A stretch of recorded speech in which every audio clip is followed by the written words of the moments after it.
hit that Alter Sanity greets you. The first time I played Super Robot Wars 30, I aborted the campaign as the difficulty was too easy. And it took me 3 years before I started to get back into the Super Expert Plus mode that was patched in after release.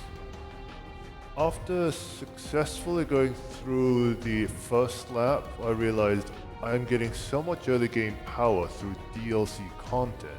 Is it possible to beat the missions with no DLC? Let's find out. So, the first 4 missions are on the poorly named hard mode before the difficulty ratchets up to the Super Expert Plus mode. This is the currency I have saved up from doing those 4 missions, and I have spent nothing so far. At Super Expert Plus, enemy pilots are about 20 levels ahead of where they should be and have 5 upgrade levels ahead too. So my first move is to get the sickbay upgrade so that pilots get morale without being in combat. Then I do what I can to upgrade Blue 1's sight, as I have chosen Asagi to be my tank. Super Expert Plus makes upgrades a lot more expensive, as you can see, but not skill programs, and this is the key to survival.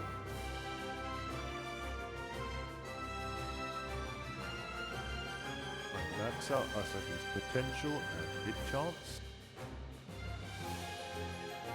Give Mitsuba a hit and run so she can get away after using a map weapon.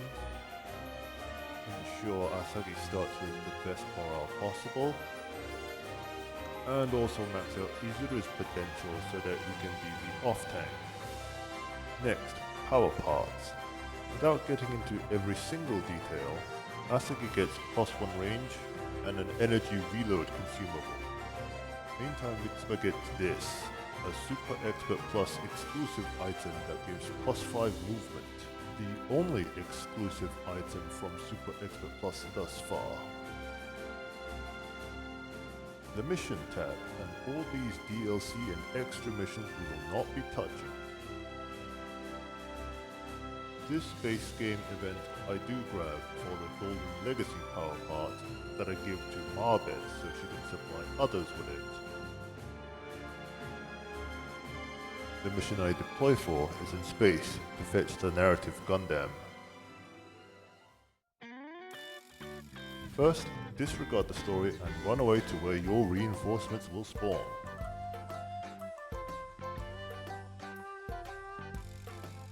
Laugh at the dialogue while choosing deployment positions, complicated by the enemy already being in the deployment zone.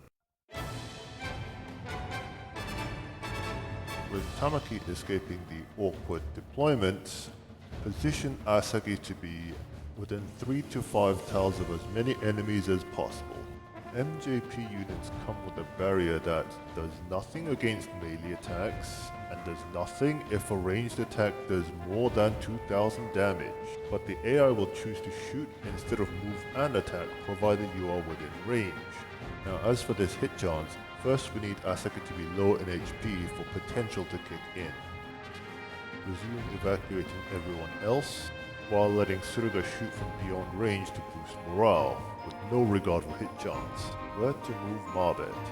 Check the enemy's stats to see how far she has to be. 8 tiles is further than the enemy's 5 move and 2 range. Everyone else moves behind Marbet. Nobody except Asagi must be within range of enemy attacks. Enemy phase. Much better hit chances from Asagi. I do not spend any SP to improve it further. I also make sure to use ammo-based attacks to preserve energy for the barrier. Potential lowers enemy damage before the barrier calculation. So now Asagi loses 5 energy instead of any HP when hit by a ranged attack. Remember to keep checking which weapon is used to counter, and here I decide this one is worth using an energy-based attack for.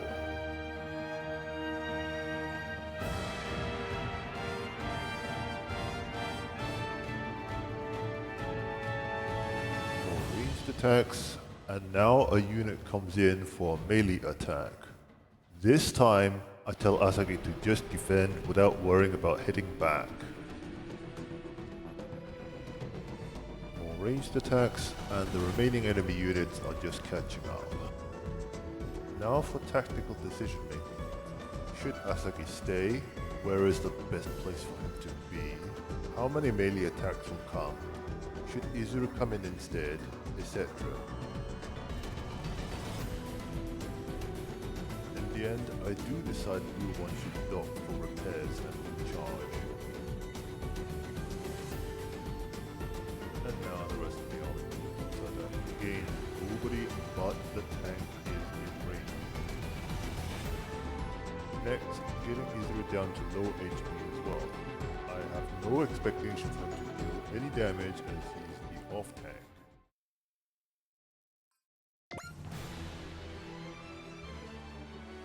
Ah, perfect HP range. And a surprise hit at 20% chance for minimal damage. This is Super Expert Plus.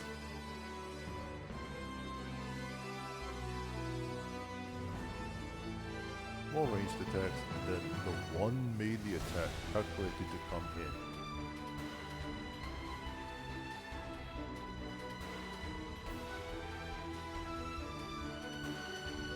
The power of potential 9. Next turn. That one unit up ahead is at range 2 while everyone else is at range 3 to 5. Very inconvenient. So I spent Mitsuba's precious SP to hit it twice. Once on my turn and once on the enemy's turn.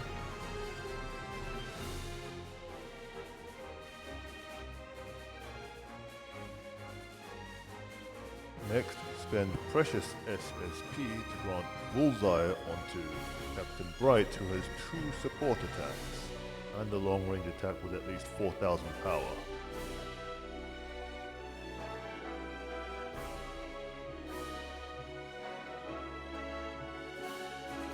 Again, the army toes the line so nobody else is in range for enemy attacks. Here, Suruga triggers the support attack and moves out of the way using hit and run. Now that this enemy has been attacked many times, the hit chance has gone up. Asagi spends precious SP to push that up to 100%. Here's the Rakaram attacking the 3rd time this turn to make the most use of that bullseye. Remember this soldier. He is just ahead of everyone else in the army. Asagi gets back to low HP when he's in the zone. Note that due to his high morale and the extra crit chance from potential, he actually is dealing good damage now.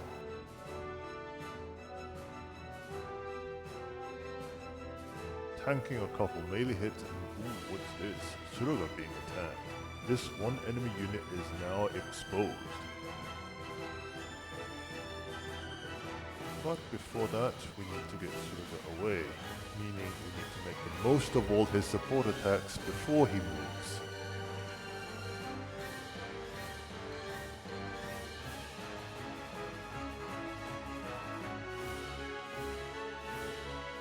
Now, to take down this one enemy trooper, the whole army needs to focus fire, such as Super Expert Plus early game life. Here's Izuru getting into position and getting into low HP in advance. Tamaki and Junko setting up the higher accuracy for Uso to have a decent chance at landing a Vulcan strike. This applies a debuff that makes subsequent hits easier. All this effort for a 50% chance of a kill shot.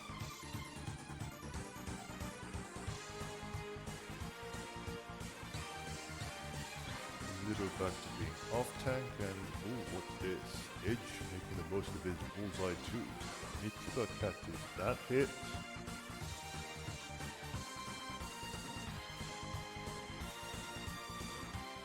And Edge takes the second hit directly.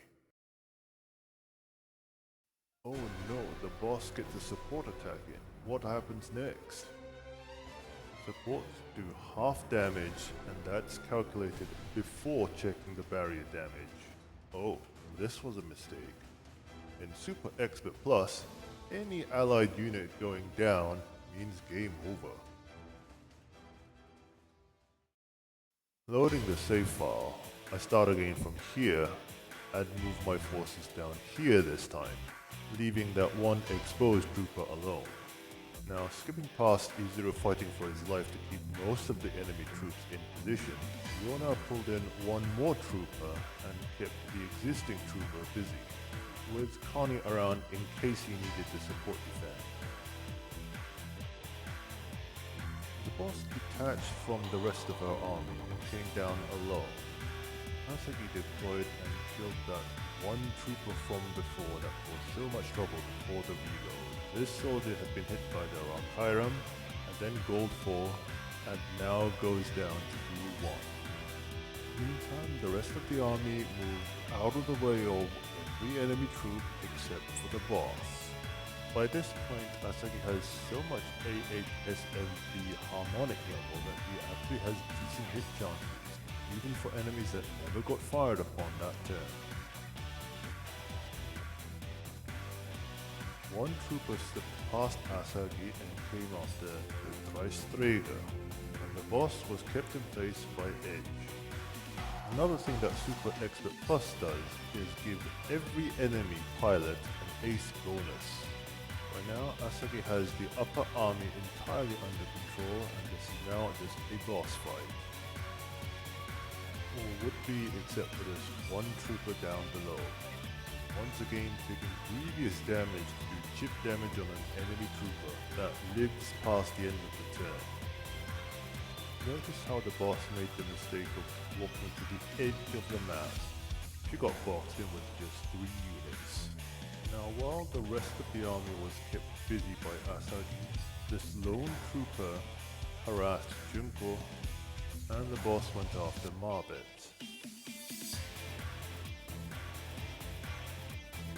As a result of Asagi chipping away the entire upper army, the Dreisträger got a lucrative map weapon attack in,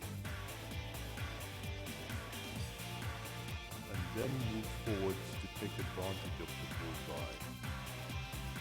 That one lone trooper went down to a 76% crit chance from Asagi, once again demonstrating the power of potential. The remnants of the army go down to the Dreisträger's forward positioning. The rest of the mission was very slowly grinding down the boss. Once the boss is at high morale and has high armor, weapons of 3000 power range just don't do any meaningful damage anymore. This means the remainder of the units just become support attack activators.